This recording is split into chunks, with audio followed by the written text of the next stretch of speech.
Hi,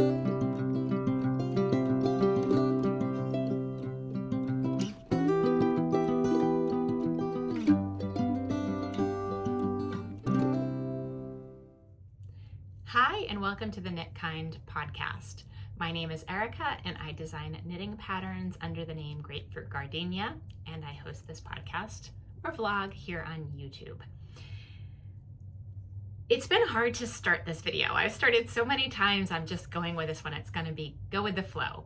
I'm not recording as frequently as I was before, and also the year 2026 is as hard or harder than the year 2025 and the decade before that. So here we are coming together under a premise of kindness and a shared love of fiber arts. We are showing up for each other when we can. We are supporting each other, or at least in this community, we are supporting each other. And I wanted to get a video out to you, even if it's not perfect. So thanks for being here with me today. I feel like it's important to say I'm recording this on Thursday, January 29th. I think when we put anything out to the world right now, we almost need a timestamp on anything, because so many things are happening in the world, and we're aware of them all, and we want to be mindful and sensitive when we can. And sometimes if we're not looking for one moment at something that's happening, a video might come out at a time that feels inappropriate. So I'm recording it, I'll have to edit it and get it posted. But in terms of anything I do or don't say, that is when I'm recording. So this is going to be largely focused on giving us all a moment to focus on the fiber arts. And I will talk a little bit related to a book that I am reading and a little potential giveaway I have for you about the world, but not too much about the world. This is really focused on beautiful projects and fibers and what we all love and share together, which today is going to be mostly knitting and a little bit of spinning. So I do like to say that not only is everyone welcome here, but everyone is wanted here. I just ask that everybody's voices and comments stay respectful, and that we learn from each other when we don't have the same perspective or ideas about things, because that is how we learn and grow. And let's get started. Okay, so the last time I came to you on a podcast, I had just released the Serenity Cowl in Wing and a Prayer farm yarn, and we were having the Wayland Winter Farmers Market Farm Fiber Day that weekend. So we did have it, and let's see, how about I show you the few things that I got there? I mean, I don't know. I wasn't planning on buying yarn, and I did intentionally get something there. So I'm gonna start with that so you can see. Let me tell you a little bit about it first. It is from Easy Acres Gnomestead, and that is out of Connecticut. Stacy Beck. And Stacy and I have been on different fiber shed calls before. We have also spoken at the festival a few different times, but I had never gotten yarn from her before. Part of the challenge is, it's hard to design in a limited edition yarn. And I have thought more and expanded ideas about how to do that. So I'm not sure if this will ultimately become something that's just for me or a design. And if it does become a design, it will be something that you can do in a wide range of yarns that would be accessible to you, and not only the Easy Acres Gnomestead. But why did I get it? Well, going back to what has always attracted me to yarn and fiber arts, it was color this time that was the leading thing, but not only color is what made me actually take it home. So I'm going to show you one skein to start and show you that color and all the speckles on it. It is actually a similar colorway to the one that I got from Tammy last year and designed the cowl in. So sometimes we get in these modes and we're drawn to the same color over and over. It just happens. But what I liked is Stacy had 4 of these, and she said it was a happy accident, or she said it was an accident or a mistake. And, I think I put in the happy part because I just loved the way it came together. But it's botanically dyed, and it was an avocado dye bath that didn't quite get the color she wanted. So kind of this main color here rather than coming out the color she wanted, it didn't, I don't know if fully take is the right description or not, but she ended up speckling over it. And that's what first caught my eye, because I love seeing things that are a little bit different. Now the next thing is, and I think it says it on the tag here, but the breed is Gulf Coast native. So if you have been watching, you saw that another sample I did of my Serenity Cowl had a Gulf Coast native as the main color. I also used it in the spring of last year, I guess, spring, early summer maybe, to work up something that I had gotten from Melissa at Knitting the Stash, and a section of it that was in this cross pattern, almost like a cable pattern, and that was in a Gulf Coast native.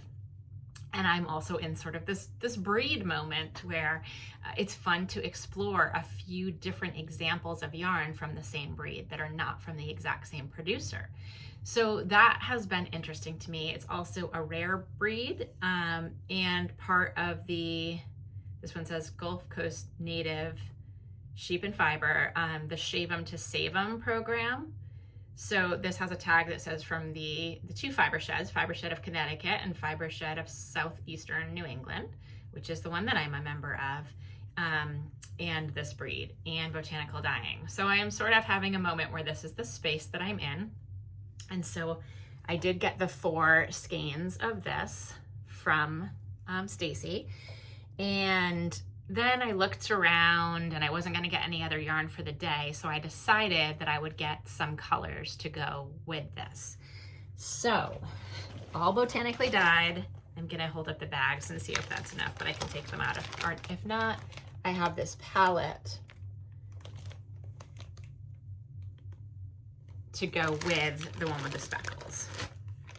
And so I don't know, but it's so beautiful. And what I will do, this was milled at Green Mountain Spinnery in a similar fashion and style to their weekend wool, which I'm actually wearing here. And so in terms, I think it's a 2-ply, but in terms of sort of a mix and match type thing that I could design something that is in a yarn that could be substituted out. Again, you know, little nuances there to gauge and other things, but I like the idea of being able to design almost like fiber shed or farm and fiber type designs, where I can offer you a few different options, maybe something from Green Mountain Spinnery, something from a small farm that they spin for, or a few different small farms that they spin for. And you can have a few different alternatives, and that might mean you like something that is, you know, fully dyed with a full range of a palette, dyed botanically. You could even dye it on your own. So we'll talk about that in a minute too. So that is the yarn that came home with me from Wayland. What else did I get? I also got, well, we're going to talk about botanical dyeing. We might as well just go right into this. From Lisa at Hilltop Farm and Fiber, I said that wasn't going to do this, but there's a reason I did, and it's over here. I'll tell you about that. This is Scabiosa flowers from Lisa. Has a botanical gardens in the Berkshires, and she sells kits and she sells supplies to try your own hand at botanical dyeing. And part of the reason I do like to experiment with things like this is not because it's necessarily something I'm going to do as a regular practice, but because it gives you a whole perspective and appreciation when you are buying a finished product from someone of what goes into it, both the effort, the skill, the time. And so for that reason, I had been thinking a little bit about this. Why? Because of this. So this skein, which you can see is pretty poofed up, I was going to hold up how it looked before and how it looked after for you. But what this is undyed yarn from Green Mountain Spinnery that they recently sold, and they're sold out now. So look for it again in the future if you sign up for their newsletter. But they had it available for dyers and it is upstate New York, I believe, a Rambouillet and Targhee mix. This one, I believe, I haven't totally taken it apart, but I believe this is a 2-strand single.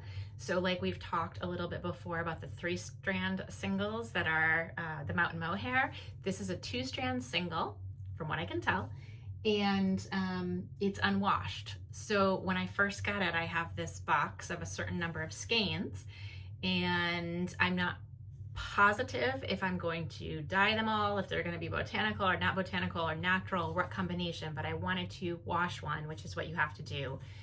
I suggested you do before you either knit it or dye it or anything else, and it really blooms. And so here we are. It's squishy. It's really got a nice feel to it, and so we're going to have some adventures with that at some point. And Kelly, if you're watching this, I think I remember you saying you had a kit from Lisa, so maybe this spring we can do a little botanical dyeing adventure together. We'll see. The only other thing I got at Wayland was an apron from Tammy at Wing and a Prayer Farm.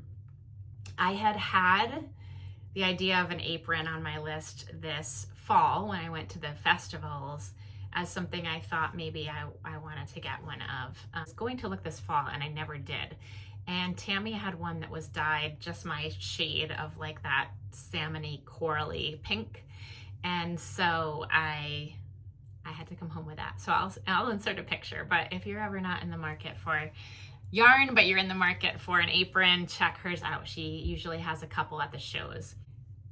At Wayland, the vendors were all wonderful. It was a little bit quieter, I would say, than usual, probably a combination of being Martin Luther King weekend, as well as we were getting some snow. It was just beautiful snow during the day, little flurries, nothing too crazy at all. Then we got a storm, I guess the next day. I can't keep track because we've had a lot of snow this year, and my son had 2 snow days from school this week.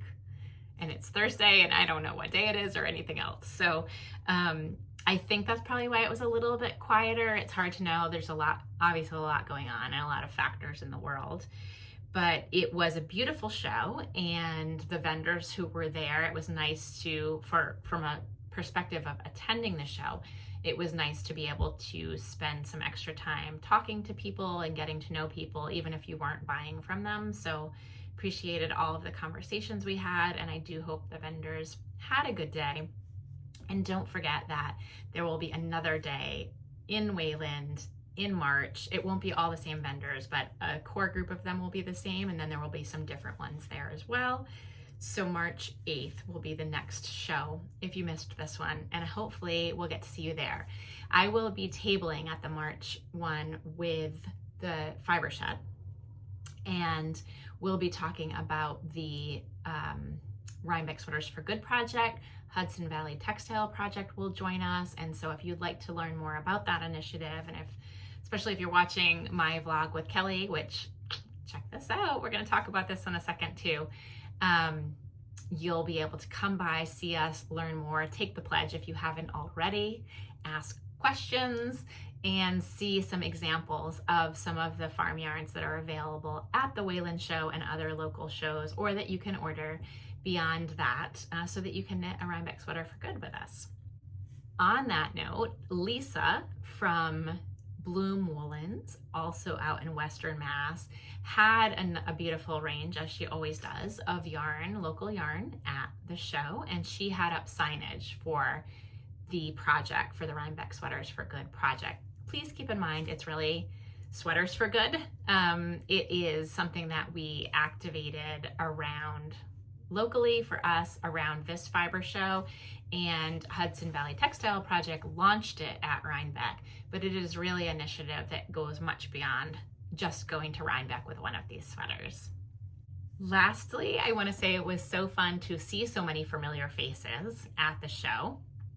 It was an honor and very humbling to see people purchase kits from Tammy for my cowl, and I know Erin has already finished hers. She sent me a picture of it blocking. It looks amazing with the grays and the pinks, so hopefully when she finishes, she'll give me permission to share a photo with you here. and also just to get to chat with so many of you, whether it was the bathroom line, the food line, or just walking around. Thank you for saying hi and introducing yourself. And I saw a nourishment cowl from a distance. That was really nice to see. And Mary was there also, and Mary picked out some yarn from Prado de Lana to knit my shearing day shawl. So that was a lot of fun. So thanks, Mary, for picking those out and letting me take a picture. I'll insert that here for others to see as well. What's next on the farm yarn circuit local to me? Well, it's New England Farm and Fiber. That is coming up on Sunday, February 8th at the Cyclorama building in downtown Boston in the South End. And I will also be there, I think between a couple different things, but working with the Fiber Shed table there as well. So please, if you have a chance to attend one of these, I would love to connect with you, love to talk with you more about the local vendors, farm yarn, any questions you might have from my perspective of both a designer and someone who loves to knit with the more rustic yarn or natural wool. I'm happy to answer your questions or just kind of geek out with you about fiber and thoughts you have or trying to pair patterns and fiber together. So I hope to get to see you there. It is an event with timed tickets. So please make sure if you're planning to go, you do purchase a ticket in advance and have your time slot. That will make your experience nicer as well as for the vendors. It is a really cool space. And it is an old space. So in order to have circulation and not have the crowds be too much at the beginning of the day or any other point of the day, you want to make sure you have a timed ticket. Okay, so what have I been knitting? What is off my needles? These two things primarily.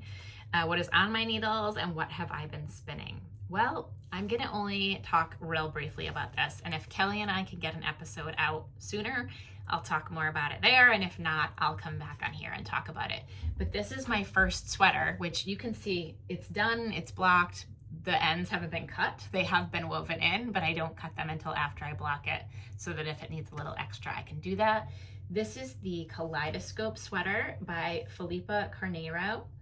It is the one, if you recall, it's done in two, actually, I'm gonna go this way. It's done in two hexagons at first. And then the sleeve is grafted and the back is grafted, and you add the waistband and you add the collar and you add, oh, well, this is done at the end of the sleeve. You don't add it. But this was really fun. So I will talk more about this on the podcast or vlog with Kelly. Oh, I should say though, that in terms of what I really wanted to do for my first Sweater for Good project was to use all natural wool that's not dyed. So this is all undyed yarn. The first four colors, so the cream, light gray, dark gray, and I think what was called charcoal gray, maybe? Those, all four of those are from Savage Heart Farm. So Peg Allen, who is one of the co-owners of Junction Fiber Mill. These are all her Corriedale sheep, and it is a 2-ply, heavy DK, spun at Junction Fiber Mill. And then the darkest one here is what I actually, it was such a blessing that I had left over from my gingerbread whimsy sweater, more of the Ginny Prince North Country Cheviot, which is the darkest. So it's 5 colors, but all natural, all undyed. Okay, so Kaleidoscope sweater, off the needles, off the blocks. It fits great, and we'll talk about it more later. Also off the needles, off the blocks, my raglan design that is in Green Mountain Spinnery Mountain Mohair that I'm really happy with. And it is in the process now. I've done a first pass at the grading. I had a call with my tech editor today. We discussed a few different points and nuances that we're gonna, I guess you'd say, massage a little bit. But grading is really interesting. So I don't know how much you do or don't want to know about it as a non-designer, but it can be an undertaking to get it just how you want it. So we're going to just play around with a couple things around the neckline, and we're going to play around with a couple things about a way to increase on the front for some of the high end of the grade. And part of the reason is thanks to Leisha in my knitting group on Thursday nights, I had done a first pass at the grid and tried it on, and I was really curious how it would look with more ease. So she tried this on for me, and we took a little video, and I got to really think about how much ease I wanted to write into the pattern and offer you ideas for how you might want to modify the fit or customize the fit for you, depending on how much ease you like. So that's where I am with this in the design process.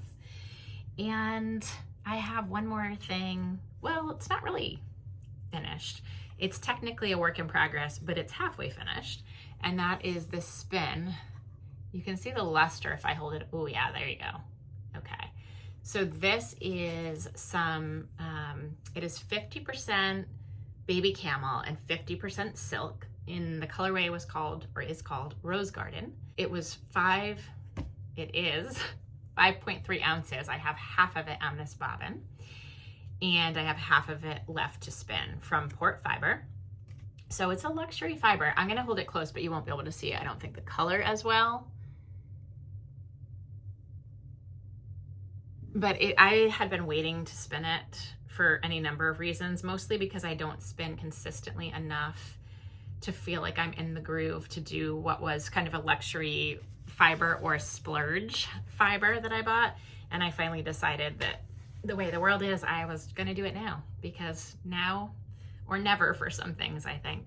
So that spin is halfway done. It's, wow, I haven't actually felt it like this. It feels great. And the way I did it was not, this is kind of interesting for those of you who are spinners or just spin curious.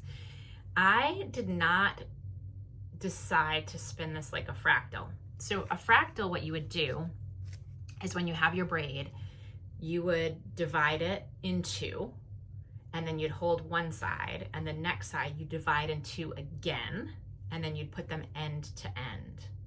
You can divide it, you can keep doing that process, but essentially your first thicker half would be thick and you'd spin it end to end, and then the next ones would be thinner and you'd spin them end to end and end to end again. And that's how you get the fractal color, the way that the colors work. This one I was a little bit concerned that if I tried to do that, the way the dye was put on it, it wouldn't work, and I was afraid it might get muddy. So you can sort of see here that there's like, you know, Rose Garden, the idea is it has these brighter pink, reddy pink sections, but then it also has a lot of like moody green gray sections. And so what I did is I split that braid in two, and my intention is to just spin end to end and end to end and then ply them together. And it'll be, I don't know exactly how it will come out, but I am hoping that by doing that, there will be less of a chance of it getting muddier than if I try to do it in a fractal way. If you're a spinner out there and you have an opinion about that, let me know. But that's what I think is going to happen. And I hope that no matter what happens, I end up with a beautiful yarn. And if not, it's been a beautiful experience. So we'll take it for that. So the other work in progress I have on my needles right now, and really at this point, the only thing I've been actively working on this week, guess that's possible. It's been a week, y'all, as they say in the South, which is where I went to school. So I can say that it's been a bit of a week in many ways. So this is called Cozy by the Fire. Around here. And this is a pattern that is by Anu, who owns the Unruly Stitch in Weston, where we go for our knit nights on Thursdays usually, not this week. And it's just gonna be a beautiful Mobius cowl that is soft and light as a feather. So, you know, I'm often talking about farm yarns on here and rustic yarns, and the shop has a lot of natural wool and a lot of things that are different categories. And so it is fun for me, and I think important for me, to mix things up sometimes. So I'm gonna tell you what yarns these are. The dark one is the Icier, or I've heard it pronounced. This is soft, which is 50% alpaca and 44% organic cotton. It has 50 grams and 125 meters. and it's very soft and it's very light, and it's one of these, it's like a chain core, and then I think the alpaca is blown into it. So I think it's an organic cotton chain core. I don't know, right? And then it has the alpaca.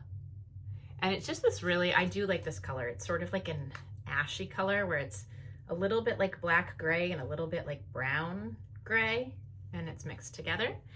And it takes 2 balls of this or something comparable. And this is what Anu used for the pattern. She now has tons of colors in the shop of this one.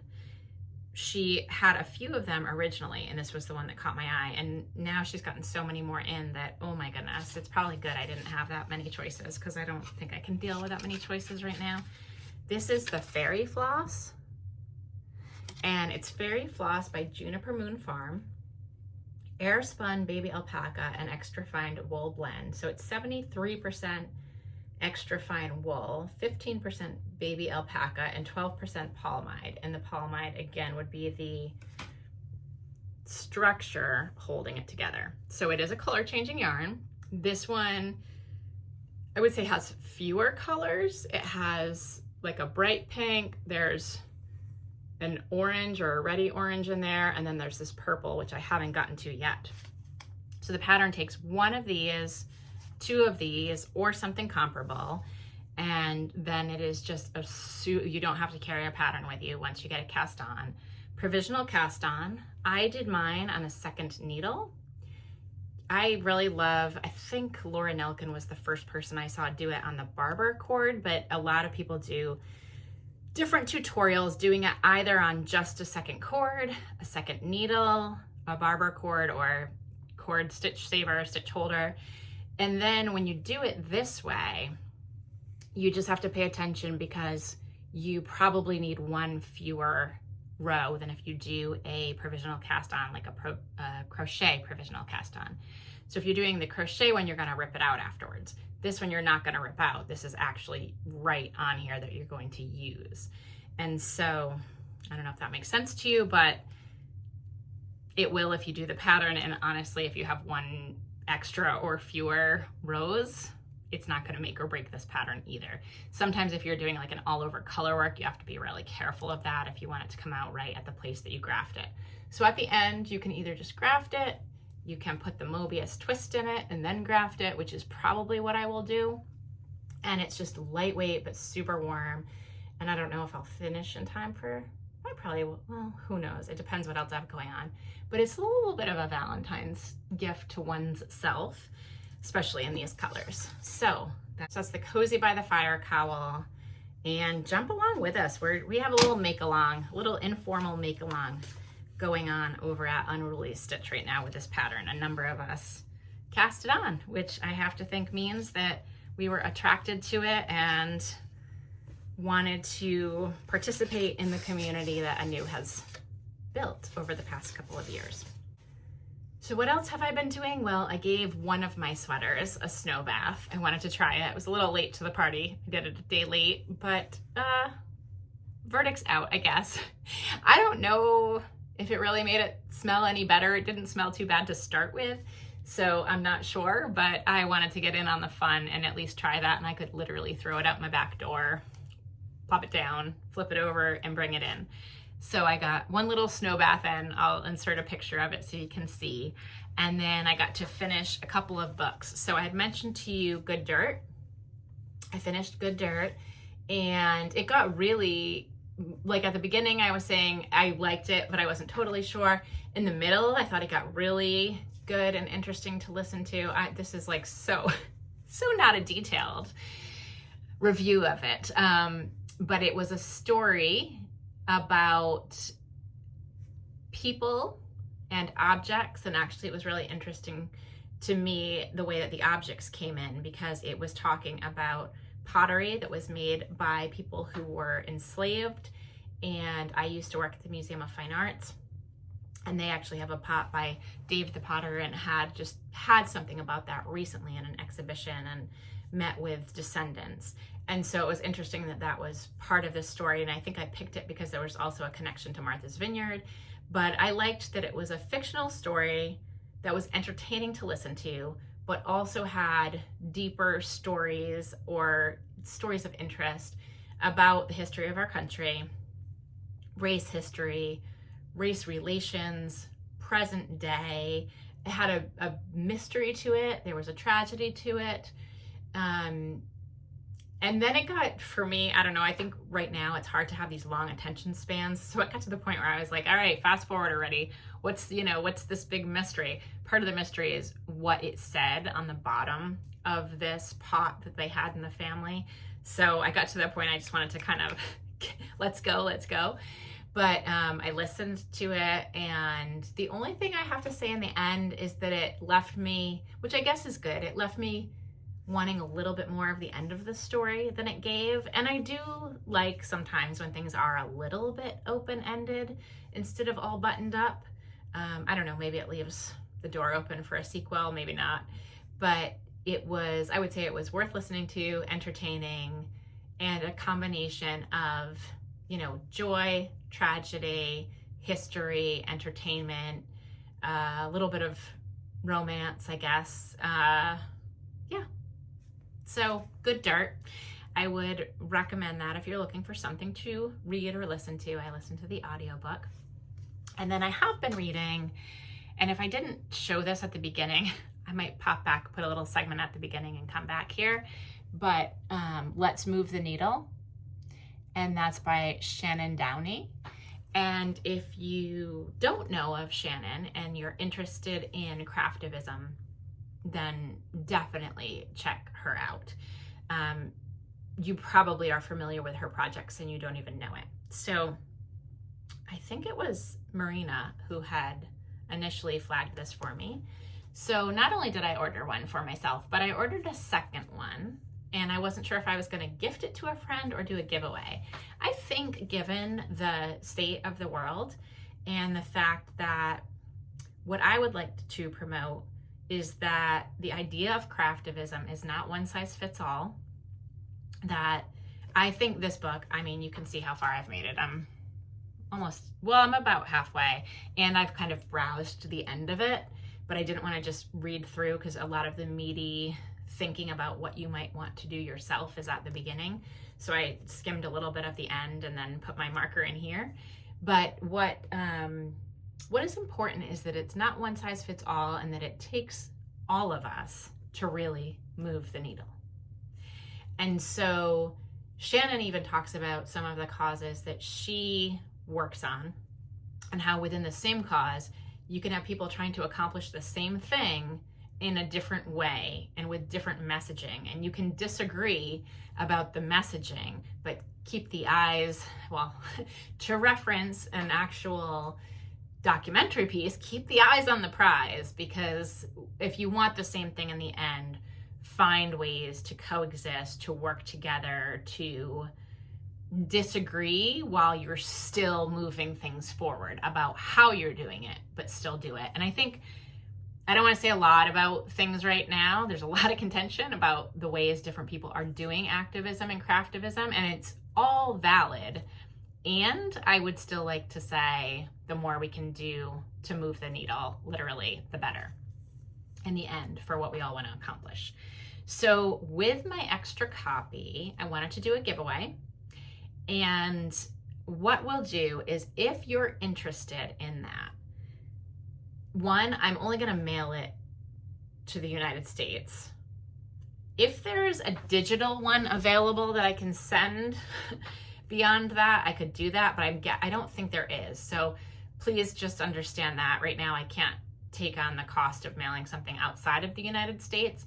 But if you're in the United States and you would like to be entered to win the second copy that I picked up, comment Craftivist, and anything else you want to comment to, but make sure your comment says Craftivist in it. And what I'll do is I might wait 1 or 2 episodes depending on how quickly I get it out, but I will say the username of the person, because I know the way these things go, right? There's all kinds of scams. So I will say on a podcast or on a short or both the name that I randomly generated to get the second copy, and then you can send me your address and I'll send it out to you. Move the needle. Understand we don't all do it the same way, but if we want to move it and you're interested in ways that you might do that yourself or think about it and help others, let me know. Okay. I think that's an episode. So let's say knit kindly, live kindly, take a breath, listen to each other, speak up, show up. If you need to pause and just be, pause and be. And thank you for being here. Oh, you're so pretty. Yeah? Hello.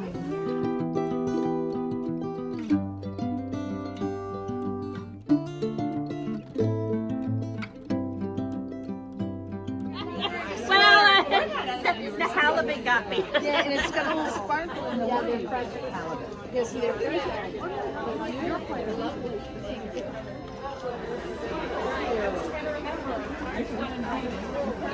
You're both in there.